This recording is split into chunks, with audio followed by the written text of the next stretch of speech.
Okay, hi everyone. This is Susan from the National Diaper Bank Network, and today we are having a webinar with Colleen Shaddox, who is a professional writer and former Director of Communications from the National Diaper Bank Network. And Colleen is going to be talking to us today about writing an annual appeal and sharing her experience with that and how diaper banks can create the best appeal possible. Colleen's been a friend and supporter of the network from the beginning, and she is a professional writer with credits including the National Public Radio, the New York Times, the Washington Post, Women's Day Parade, and she has tons of experience working specifically with nonprofits like the Diaper Bank. So with that, I will turn it over to Colleen, and I'm going to put anyone who's on the call, I'm going to put you on mute, but then we can open up the audio lines if you have any questions at the end, or you can also type in a question if you have any questions but you don't have audio at the bottom. So with that, I'm going to turn it over to Colleen. Okay, thanks very much, Susan. And thanks to everybody who's joining us this afternoon for this webinar. I'm going to go through really some basics about the annual appeal, including why to do an appeal, what benefits you can expect, what kind of response rates you should expect so that you're happy with your success. Very often people's expectations are not entirely reasonable. What the letter should sound like and look like, and all that good stuff. So that's a little bit about me, which I will skip over because Susan gave me that lovely introduction. Let's talk about why do an annual appeal in the first place. It is very few people's favorite thing to do. However, it really does have a lot of benefit to offer your organization. Most large donors start off as annual appeal donors. So you're not only reaching out for the funds that you're going to get right now, which are certainly critical, but you're also going to be setting yourself up for the large gifts down the road that, you know, we all really seek to get to give our organizations more stability and strength. You reach a lot of potential donors at once. It's probably the single widest net that a nonprofit can cast, much more than, say, an event. You build loyalty. It's great to get people in the habit of writing you that check every December. And again, this is building people up to be large givers, but also just building them up to be, you know, that person who sends you $50 a year forever and ever and ever is wonderful. Retaining donors is a lot easier than getting new donors. It is, though it's a lot of work, it's still a very efficient use of your time. You do one letter. There can be a slight bit of customization, which I'll go into, but for the most part, you know, it's one and done. It's a pretty straightforward way to earn money. You minimize intrusion. It's not like doing a call-a-thon. It's you know, you get a letter in the mail or in your inbox, and it, of course, gives you unrestricted funds, which are those wonderful things that nobody can get quite enough of because, as we know, foundations like to finance us to do new programs, but they're not so big on paying the light bill, and we all have a light bill. Okay, I just got a blank slide. Oh, dear. Susan? Yep, I'm going to grab the presenter role for 1 second and see if I can fix that.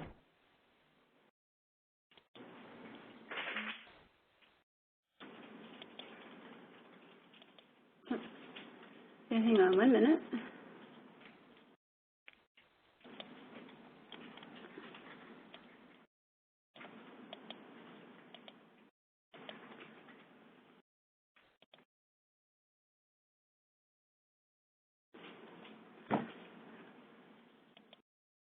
Okay, let's see. We were here, right? We were here, yep. Okay, I'm going to pass it over to you, and then if there's another problem, I'll just grab it and advance the slides for you. Okay. Yes, okay. Apologize for that, folks. So let's talk about the list to start with. I'm going to talk a lot about the letter, which is very important, but really the list is more important. Regardless of how great your letter is, the response rate is still fairly low. So you want a good list. You want a large list so that you're playing against those odds of the poor response rate. And also to the extent that you can get somebody who's highly likely to give to you on that list, you're going to be more successful. So what can you do to build your list? You can collect emails on your website by asking people to sign up for something like a newsletter. You can collect emails and postal addresses at every event. You should always have sign-ups at events. You can collect information from everyone who gives at a diaper drive, and all that's necessary for that is to have a pre-printed sheet that you're going to hand out to anybody who's kind enough to do a diaper drive for you and ask them to collect that information and tell them how really vital it is.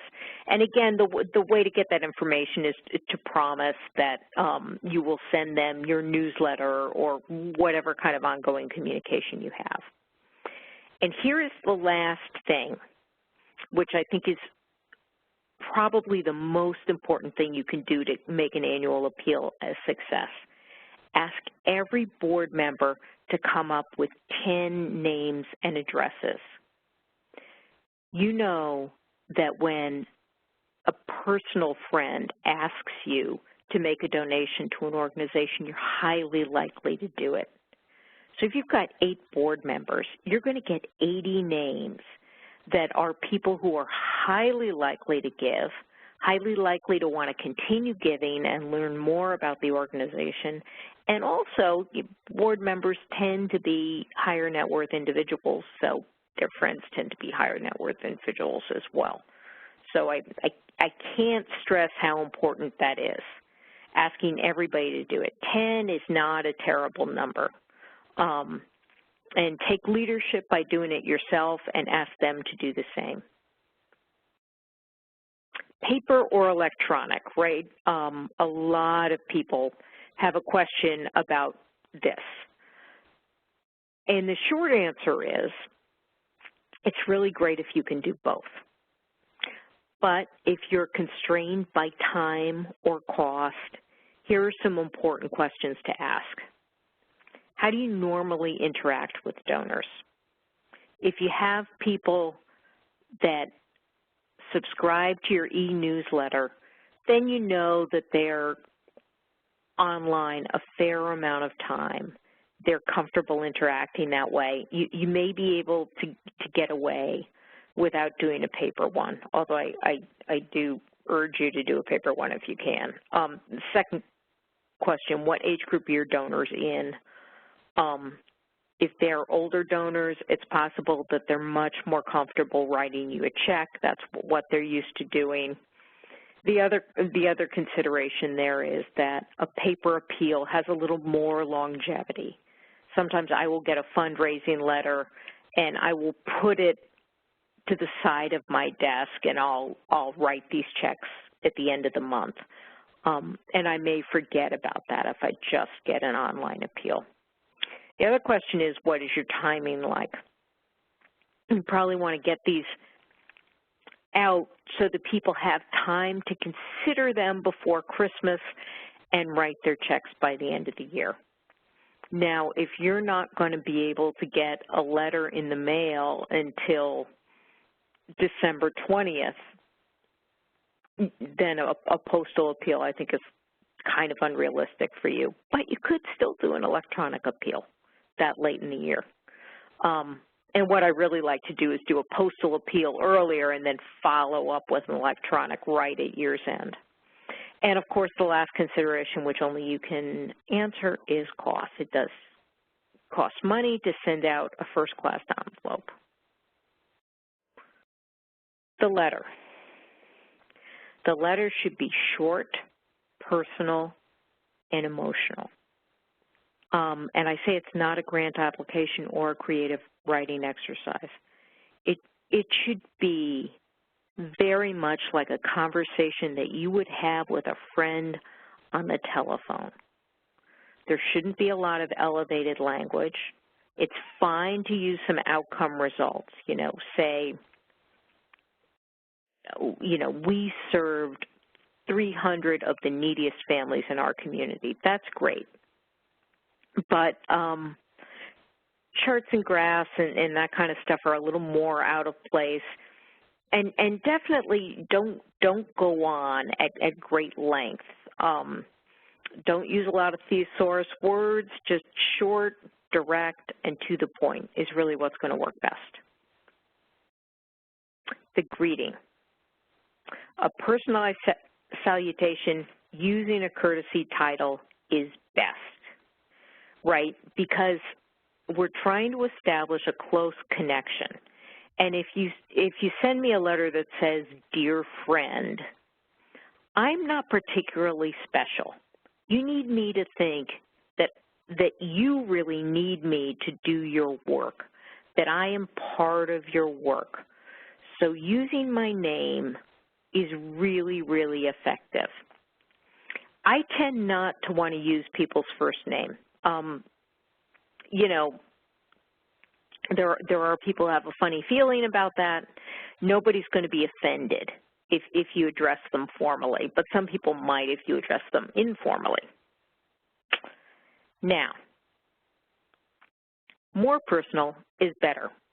So if I'm one of those 10 people who a board member referred to the annual appeal, what should happen is your board member should get my letter, cross out Ms. Shaddox, and write in Colleen with a little note in the margin, and you need to make sure you have plenty of margin space so you can do this, talking about how important the diaper bank is to you and saying that you're willing to answer my questions about it. That way it ceases to be an appeal letter. It's an ask from a friend to a friend, and an ask from a friend to a friend tends to be answered with a yes. You should always start with a story, I believe. And it doesn't matter if this goes above the salutation or in a box or in the first paragraph. But you really need to make real what you do. And there are a couple of ways to do that. I've got two stories here, and I'm going to read them both. And I can't hear you, but silently think about which you think is the better story. Jordan missed 14 days at his early learning program last month because parents are required to supply disposable diapers. His family can't afford them. His mother, Meg, had to take many unpaid days off from her job at a New Haven coffee shop because she didn't have child care. I'm working hard and trying to do the best I can for Jordan, but it was heartbreaking to see him get rashes because I wasn't changing him enough. Okay, that's story A. Here's story B. Jordan, 2, knows his colors and loves story time. His mother, Meg, did not finish high school herself. Because the diaper bank provides diapers required by Jordan's early learning program, Meg has reliable child care that allows her to pursue her GED. Jordan and I are both learners, and that would not be possible without the diaper bank, Meg says. So A or B? What do you think is the better story? I would say, quite definitely, it is B, because people know that the world is cruel and horrible in many ways. The reason they're going to give you money is because you can show that you make it better. So a story that shows success, that shows real change in a family's experience, is much more likely to get you to yes. Your story should distinguish you from other nonprofits. There are, I'm sure, a dozen, easily, nonprofits in your community that do great things to help struggling families. What do you do that's different? Okay, as a diaper bank, you help babies. Babies are very, very sympathetic. Most of my work these days is with adolescents, and I can tell you they are not so sympathetic. I always emphasize the younger kids that we're helping rather than the older, because I'm sad to say people just have more sympathy for the younger the child is. So use words like babies, infants, toddlers. Emphasize the youth of the kids you're helping. You meet an immediate need and you have a long-term impact. And not a lot of organizations can say both of those things. So that story illustrated that Jordan having his diapers was helping him to go to early learning and help his mom to pursue her education as well. So you see a brighter future for that family because of the help you're providing. And it's really cost-efficient help. I know that diapers are an overwhelming cost for a low-income family, but in terms of interventions that we can do to help a family climb out of poverty, diapers are a bargain. And you're promoting self-sufficiency, which appeals to people tremendously. So all these things make diaper banks an incredibly sympathetic and really such a good use of your giving dollars. You know that. So just make sure that your potential donors know it too. An exception to the good news story would be if you are in some real kind of crisis, right? You just had a fire in your warehouse. You might even send out a special appeal about that. You could certainly lead with that instead of a good news story if you were in some sort of imminent danger of closing or something like that. And you might also use a matching opportunity as a come-on in an opening story, though you might also consider that for a PS, and I'll talk about PSs later. The good news story can go after the salutation, above it, in a box, or you can also include a separate colorful piece with good news stories. But you still need to mention the good news story in any kind of collateral that you do in the letter itself. Right, you very often get a mailer from a nonprofit that will have several pieces in it, and that's great. That's more potential points of engagement, but the letter should tie it all together. So what's in the other pieces should be mentioned in the letter. And this is an example of something you can insert. I did this for the diaper bank here in Connecticut, and just did really short interviews, both with a mom who was helped and with a volunteer who did some great work for them. And, you know, I'm not under the impression, there were actually 2 of these on the other side of the mailer as well, that somebody was going to read all 4 of those. But you might be captured by one picture and read one story. Again, multiple points of entry. Okay, so you've told your story, you've distinguished yourself, you want to introduce your nonprofit. Talk a little bit about quantifying just how many families you help. You can refer back to the stories. And here you see that I have bold-faced a critical sentence. You can bold-face throughout the letter. Again, remember, just like the collateral pieces, most people aren't going to read every word.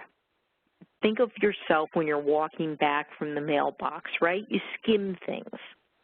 So bold-facing critical sentences will make them stand out and give you another opportunity to really draw somebody in. show how low cost and cost effective you are. And again, this goes to distinguishing yourself from other nonprofits. Because so many diaper banks are run by volunteers or rely very heavily on volunteers, even if they have paid staff, because you have this wonderful distribution system where you're going through existing social service organizations instead of reinventing the wheel with a distribution network. An awful lot of the money that a donor gives to a diaper bank goes directly to putting diapers on babies.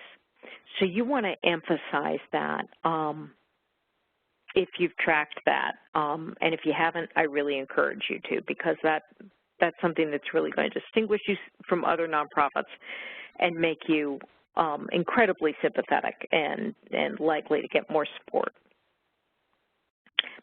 Show where the money goes. Did last year's annual appeal make something possible?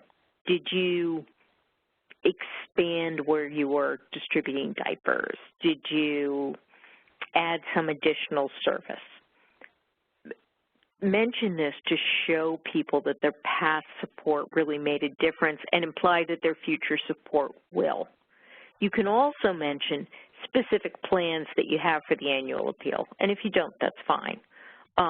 But if you have some big plan for 2016, by all means, talk about it in the annual appeal. Involve your donors in your plans. Make them feel part of things. Ask more than once. You should ask a few times in the letter. I would say at least twice in a one-page letter, specifically to give you money, not support, nothing vague. You know, make a gift. The hardest thing about development, I think, is actually getting to that ask and people working themselves up to do it. Make really clear in the letter that you're looking for money. You want money. You should wrap up with a really feel-good call to action. Again, very much like the story at the beginning, you don't want to just make people feel, oh, this is so depressing, what can I do? Well, here's what you can do.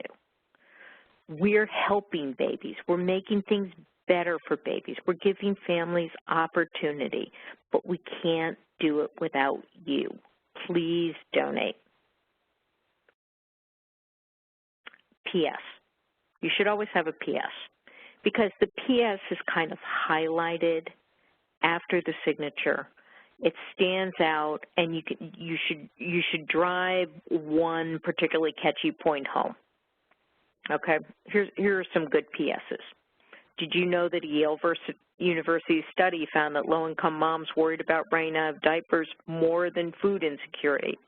That's old news to you and me, but that is not old news to most people reading your letter. If you have a matching gift, the P.S. is a great place to mention it. It's also a great place to mention some really arresting statistic that might draw people in. How long should the letter be? Many people will tell you many things. I don't think that there's a hard and fast rule. I usually write one-page letters. I think that's doable, but you may have had a really complicated year. You may have more to say. That's okay, but you should try and be as brief as you can. It's okay to repeat key facts. In fact, it's desirable to do so. My best advice is to read it out loud. And if it doesn't sound like a normal person talking, if you hear yourself putting in kind of bloated phrases because we tend to write more formally than we actually talk, you need to strike those. Read it aloud to yourself and read it aloud to a friend. And after that, I think you'll probably find it's about 20% shorter and ready to be mailed out. The response card. You're going to put in a little response card saying thank you for your gift of, 100 or 50 or whatever. It should carry over the theme of the letter, right? All the pieces of the appeal should work together. Yes, I want to help babies like Jordan stay clean, dry, and healthy. Here's my gift of, and then the checkoffs.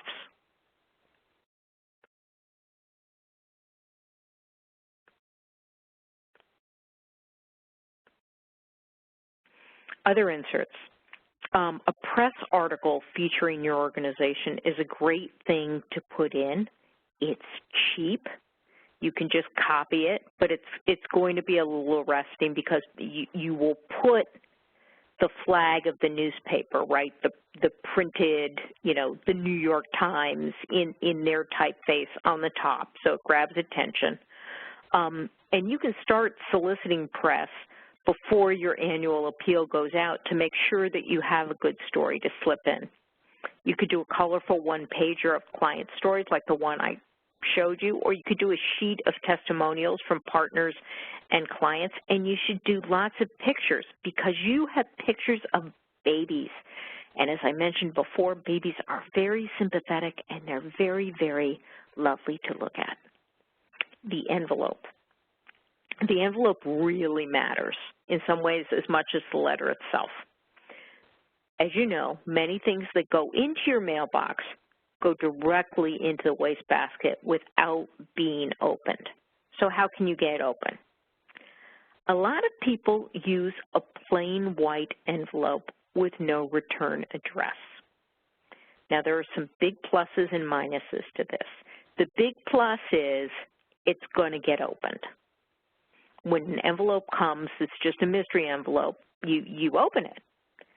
However, bad addresses won't come back to you, so you can't update your mailing list. Now, this would be a really bad thing if you didn't send out frequent mailings. Maybe you mail people things 5 or 6 times a year so that your mailing list does keep getting cleaned and this one can be a throwaway. Or maybe you have a really small mailing list and you've just gotten it together and you're pretty sure that those addresses are all good. So you have to weigh those factors. The other thing you can do is a plain white envelope with the return address of the board member. These are for those friends and family of board members that they're specifically reaching out to.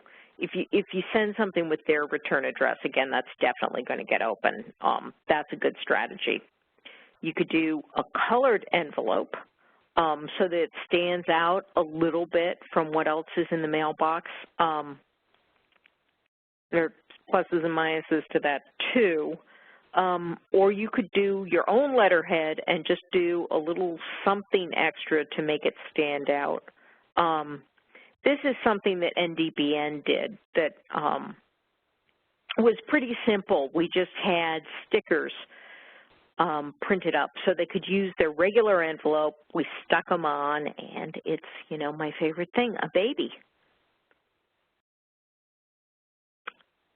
Now let's talk about defining success, because people tend to have really high expectations for annual appeals, and you should know when you've succeeded.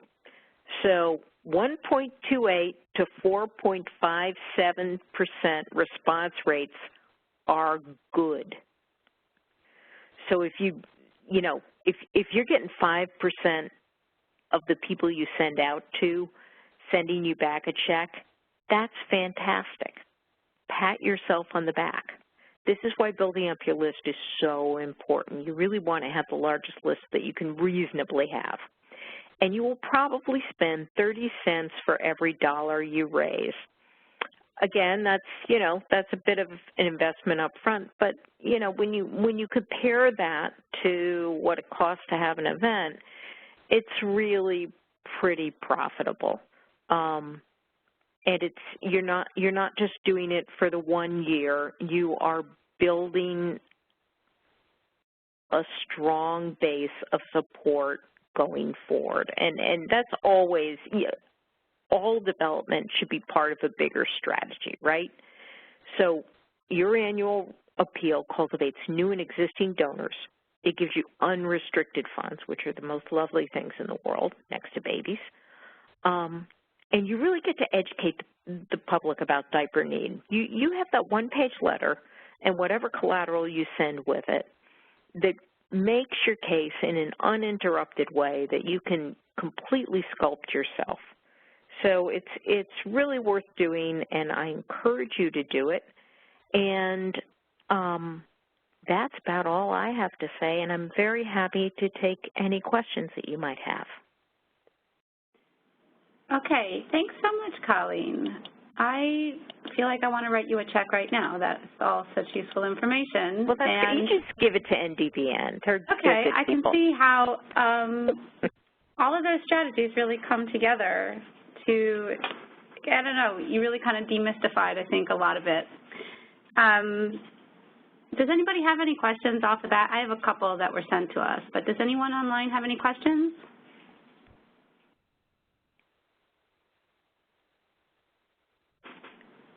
Okay.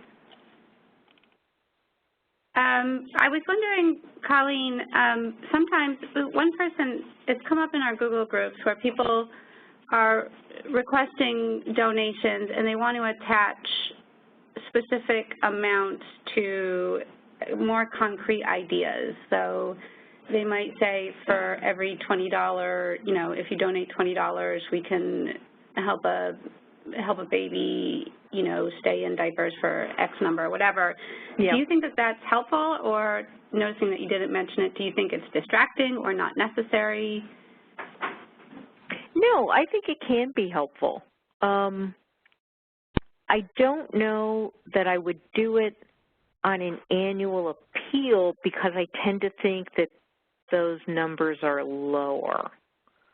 I think of that as more something that I would do in a little in-between online fundraiser where people may be less planful in their giving. You know, I'm thinking an annual appeal, I'm generally hoping for $100 or more.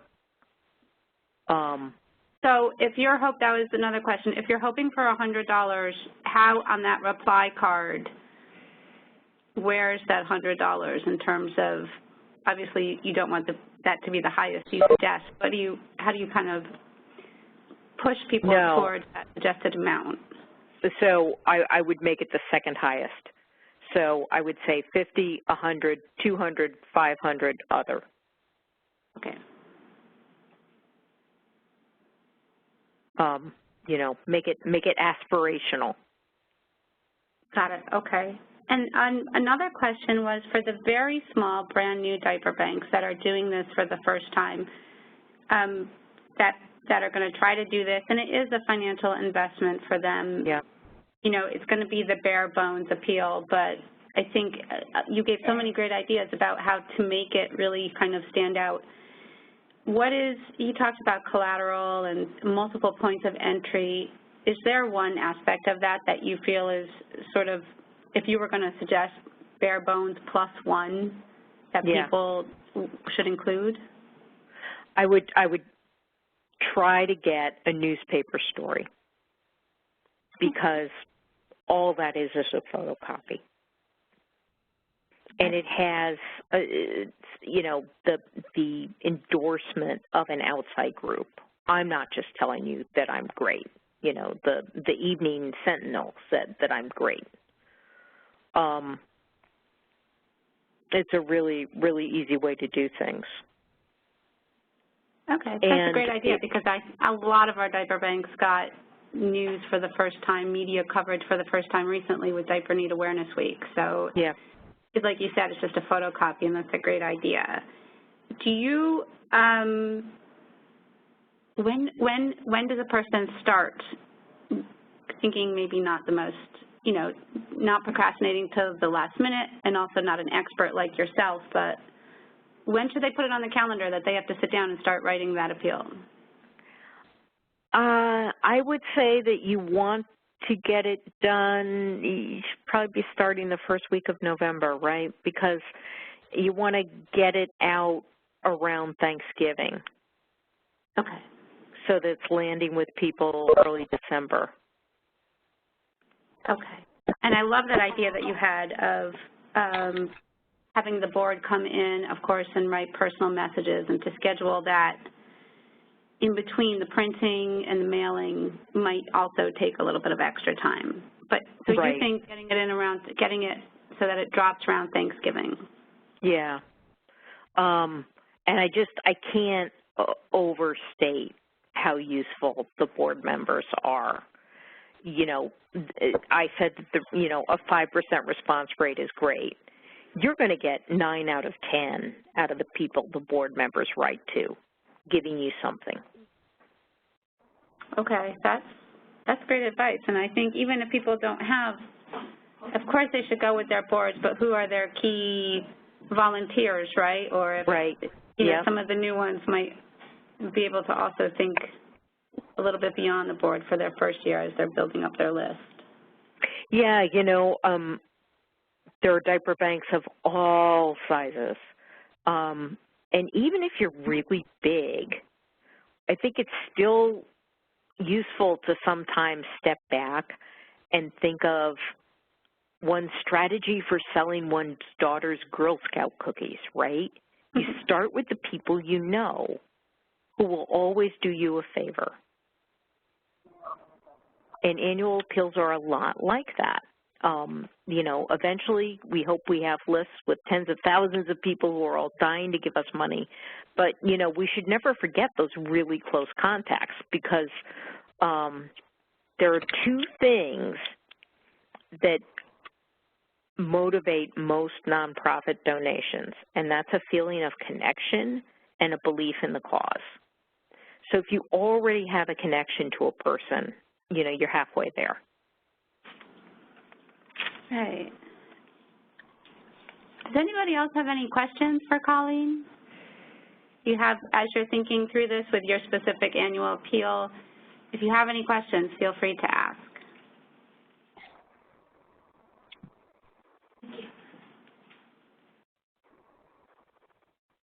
Okay, well, I think, Colleen, you were just chock full of ideas, and I want to say once again, thank you so much for giving the presentation. I know it's going to be very useful for people who are listening now, and also people who go to our YouTube channel and will stream the presentation there.